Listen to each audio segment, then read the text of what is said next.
was 15 years old. I was born and raised in New York, and my parents had to move from an apartment, and they were going to move into another apartment, and I didn't want to move to an apartment. I wanted to move into a house.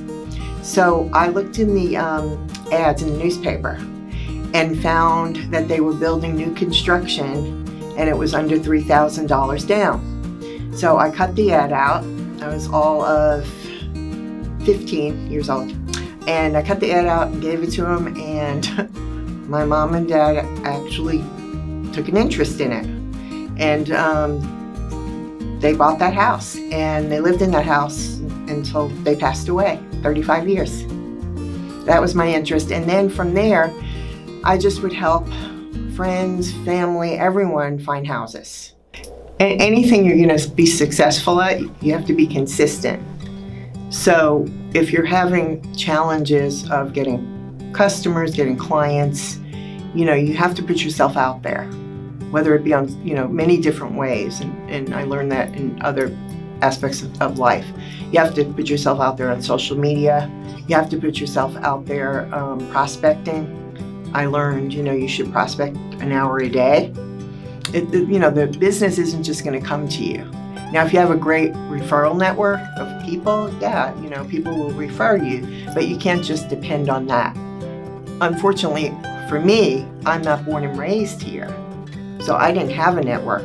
My first years in real estate, I put my work boots on, my hiking boots, and I went to job sites. I was brand new, fresh out of school.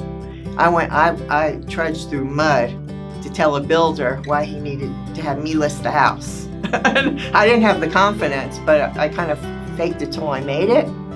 And he said, boy, if you could do that, I'm going to give you a shot. I'm going to give you a try. And I sold his house, and I sold another and another. And then I got referrals that way. And then I got, buyers that came that wanted me to sell their houses. And that was my first years of real estate. Like I was out there. My favorite part is seeing both parties happy. Whether I represent the seller or the buyer, that both are happy and both got what they wanted. And that's probably the most rewarding thing for me, because sometimes we had to jump through a lot of hoops to get to that closing table. What part of New York are you from? Staten Island, New York. Staten Island? Mm-hmm. And you played in bluegrass? I was in a jug band. In high school, we had one of the options, we could have music classes. So I took guitar, and then my teacher formed a band, and we had a Southern, really jug band with a washboard, spoons. I played guitar. I learned in that class and self-taught the rest. And we would play, at the Knights of Columbus Hall. We played on the Hudson River with a famous folk musician, Pete Seeger. We started to get good. He trained us. And so that's kind of different being from New York, but I always knew I had that Southern blood in me. He says, home, I'd never move back north. No. They try to get me too. But no, I tell them they need to move down here, get away from up north. Well, I love the Smoky Mountains. It's one of my favorite places to go, especially to chill out. I just love the people. They're just welcoming and friendly, and I just love the surroundings of the hills and valleys and just the serenity of East Tennessee.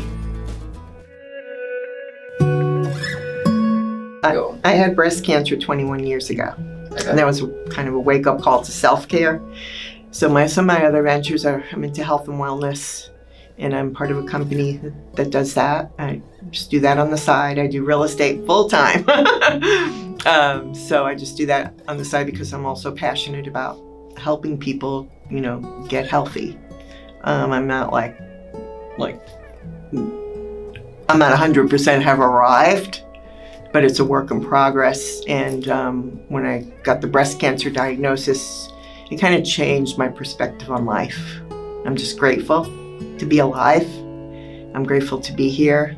And so if I can add value to somebody's life, in any way.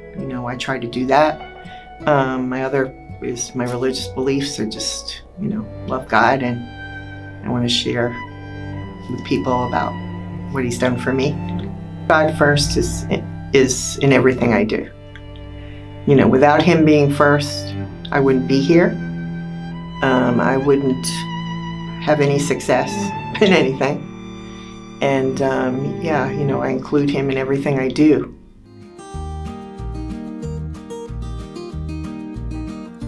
My motto for real estate is, I go the last mile with a smile.